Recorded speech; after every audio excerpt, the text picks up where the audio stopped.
Alam nyo, sa dinami-dami ng mga nagsilabasang scooter ngayon, hindi dapat mawala sa listahan nyo ang Yamaha Mio Gravis. Kaya ngayong araw, alamin natin kung best choice pa rin ba ang Mio Gravis ngayong darating na 2026.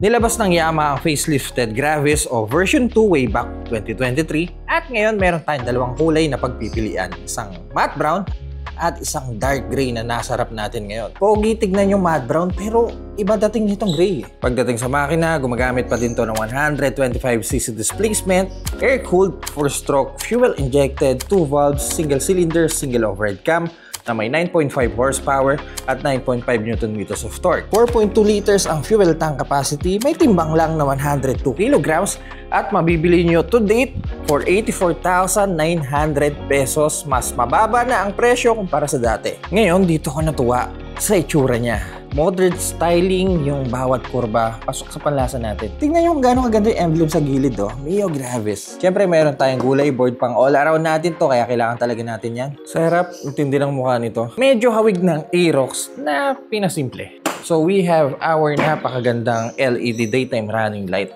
na nasa gitna. May pagka-bluish siya. Then, kapag aandar na tayo, ilaw yung baba. Ganda tignan ng harapan, no? Glossy yung pagka-gray niya, eh. Sa brown naman, mas pinili nilang gawing matte. Then, kung liliko tayo, inakabit siya sa assembly ng headlight. So, isang buo to kapag nagpalit kayo. Mas slick tignan, mas malinis. Mio sticker sa harap, sabay mo pa ng badge na Gravis. Then, Yamaha emblem sa taas. Then, sa kabila, may sticker na stop and start system na mamaya mas i-explain pa natin. Pangkantong styling sa side. Ganda, di ba? Gusto ko dito sa part na ito eh. Yamaha stickers na may dash ng yellow at ganun din sa bandang rear. Foot pegs for our passengers. Madali siyang tiklopin at madali lang din siya ibaba. At for the rear, gusto ko lang yung motor.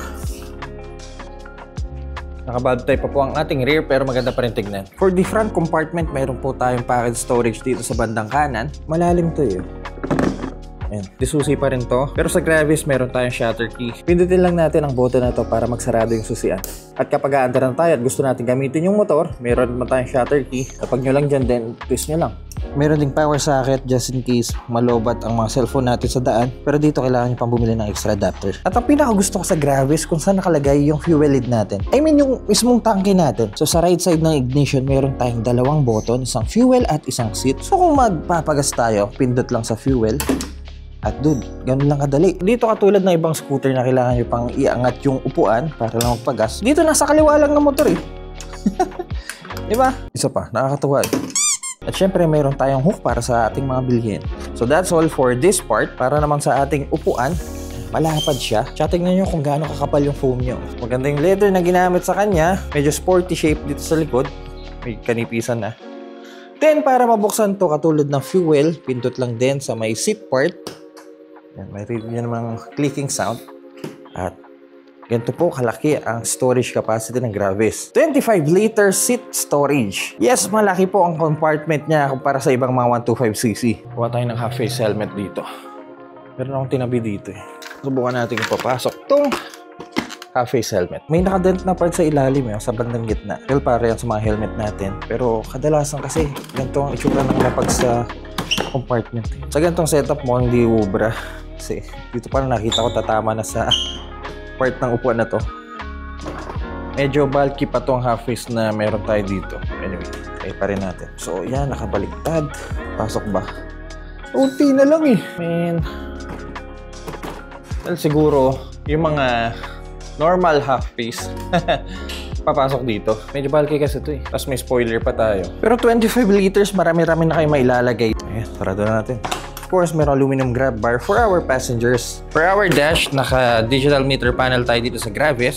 Sobrang simple ng binabatong information. May decent na laking screen pero gusto ko yung pagkakalatag nitong buong display niya. Parang smoking plastic na ginamit dito. Eh. Alright, so dito meron tayong fuel indicator sa kaliwa, odometer sa gitna, at speedometer naman sa kanan. Meron tayong cute na rubber button dito sa baba, isang pindot.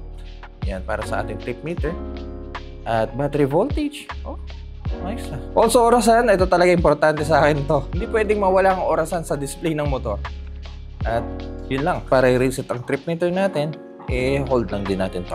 Also, meron din siyang smartphone connectivity via Y-Connect. At ganito ang itsura niya sa smartphones natin. Sa kanan ng handlebar, meron tayong idling stop system. Ito yung nakita natin sticker sa harapan ng motor kanina. So, ang ginagawa nito para ma-save ang fuel consumption nyo, automatic niyang papatayin yung makina once na na-sense niyang na full stop kayo, especially sa mga traffic. Pero kung ayaw nyo naman yung ganong features, ay pwede nyo patayin. At para sa isang 125cc, meron tayong hazard button. Just in case may emergency, ito best friend natin. Also, ignition button dito sa baba. Meron din tayong sporty leaf style mirror. Will bumagay sa itsura ng motor. Sa kaliwa ang ating high beam button, turning switch at busina.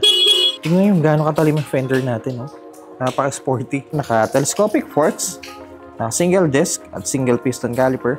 And for the rear, naka-drum brake po tayo. Tulad ng sinabi ko sa inyo kanina, naka-air cooled ang Gravis. At kung gusto nyo i-check ang oil level nyo at magpapalit kayo ng langis, meron naman kayong dipstick dito. Ayan.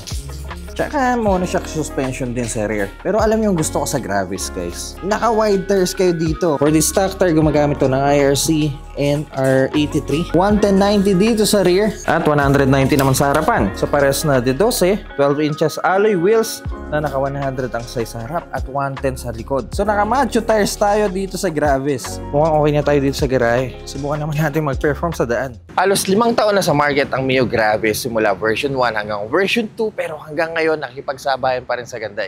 Kaya mga Kitty-Pads, hindi ko na kayo papatagalin pa. Unang upo sa Mio Gravis. Teka, naka-center stand pala. Yan. Ayan! So, seat height ng Scoot is 780mm. We are 6 flat with 34 inches inseam at ganito ang tindigan natin sa Mio Gravis. Sakto lang yung paa sa footboard. Parang hinulma para sa akin talaga. Hindi ko na magalaw eh. At for our turning radius, hindi naman nasahid yung handlebar sa tuhod ko. Well, mas malalaman pa natin yan kapag umikot-ikot tayo. Kaya tara, gear up lang tayo.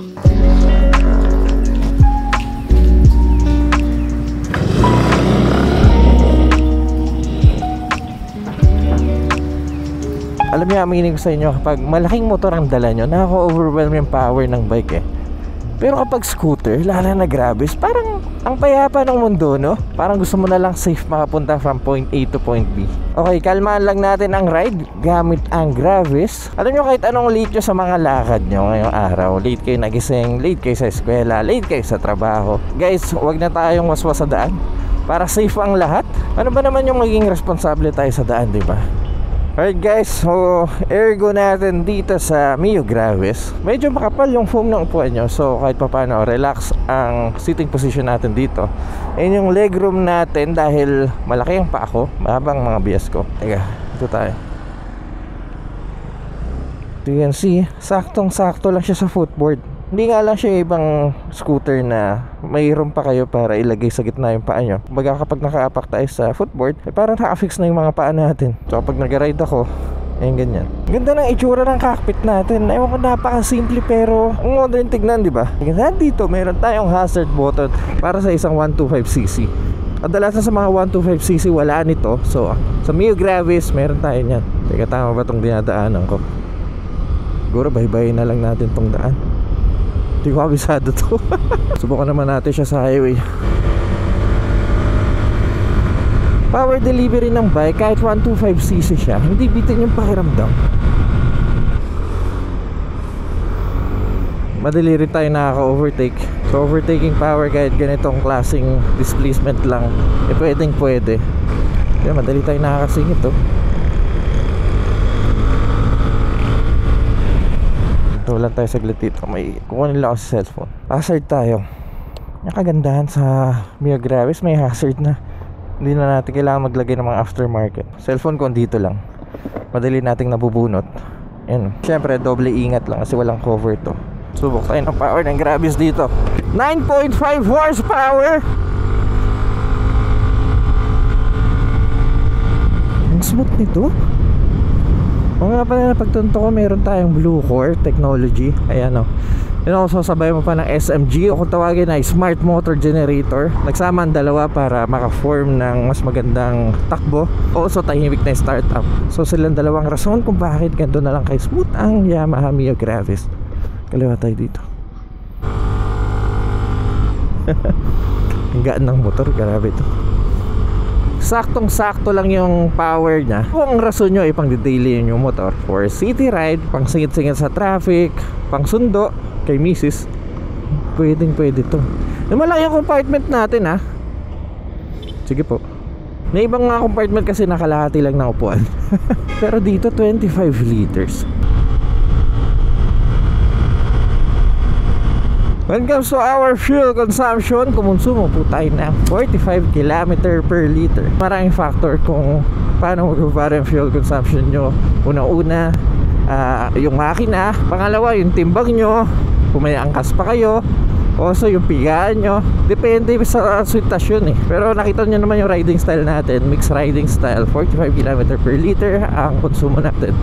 By the way guys, naka-air-cooled ang Gravis, Mio Gravis. Ang ganda sa mga air-cooled, less maintenance, less hassle. Baka wala tayong masyadong iisipin. Tulad nito, traffic. Dali siya isingit. Meron tayong start and stop system dito sa Mio Gravis. And automatic namamatay yung makina kapag naramdaman niya o na-sense niya na naka full stop kayo, para mas tipid ang biyahe. May option kayo kung gusto niyo patayin yung feature na yun o buksan, up to you. Pero malaking tulong to eh, so iniiwan ko siya nakabukas. Namamatay na naman yan. O diba? And kapag bubuksan nyo siya, pigala kayo sa throttle, hindi nyo na kailangan pang i-start ulit yung motor. Ito tayo saglit, pakita ko lang sa inyo yung itsura ng Mio Gravis. Dito tayo sa ating favorite spot. Meron tayong decent braking power dito sa Mio Gravis. Usually, dalawang lever yung pinipiga ko para mas maganda ang brake distribution. Kaya ito malaking factor to. Ayun, no? Alam nyo, yung itsura niya medyo hawig sa Mio Gear, no? Mas bulking Mio Gear lang. Pero kung sakali, bakit Mio Gravis pa rin ang kukunin mo ngayong darating na 2026? Well, unang-una dyan para sa akin, sarili kong opinion to, is the brand. Kung gaano ka-reliable yung brand. Ito yung tipo ng brand na kung sakaling masiraan ka kung saan man, may mahagilap kang motor shop sa mga kanto-kanto eh. May mga ibang brand kasi na, alam nyo, sobrang kahit small displacement lang, pahirapan sa pyesa. Pero sa brand na to, at least subok tayo. May peace of mind tayo. Pangalawa, tulad ng sinabi ko sa inyo kanina, is the seat compartment. Ayan, ganyan siya kalaki. Magagamit nyo sa eskwela, magagamit nyo sa trabaho, yun, pwede nyo ilagay dyan. Mga camera, kasyang-kasya dyan. Actually, tripod, kasya dito. So, gusto ko yung laki ng apartment natin. Madali lang din siyang isingit-singit sa traffic dahil medyo compact yung pagkakul mo sa kanya. And, kung gaano ka modern yung design. Pero alam niyo, ang pinakagustong gusto ko sa kanya kung gaano kalapad ang gulong para sa isang 125cc. Sa mga scooter kasi in the same category, may mga iba kasi na maninipis lang yung gulong. Ako sa motor mas prefer ko yung mga malalaking gulong. Alas dito, naka 100 tayo sa harap, naka 110 tayo sa likod. So macho siya tignan. So for 2026 para sa akin, isa ang Mio Gravis para sa ating sensible choice ngayong darating na 2026. Kung kayo ang tatanungin, sa halagang 84,900 pesos, kukuha ka ba nito? Let me know in the comment section down below. So mga Kitipais, hanggang dito na lang muna tayo. Kung nakatulong ang video na to, kindly leave a like. At kung mahilig kayo sa mga ganitong content, huwag kayo mag-alala dahil nasa tamang channel kayo. So make sure to press the subscribe button dyan sa baba. Ngayon ng helicopter. Ay, buti may araw ngayon. At see you po sa next content.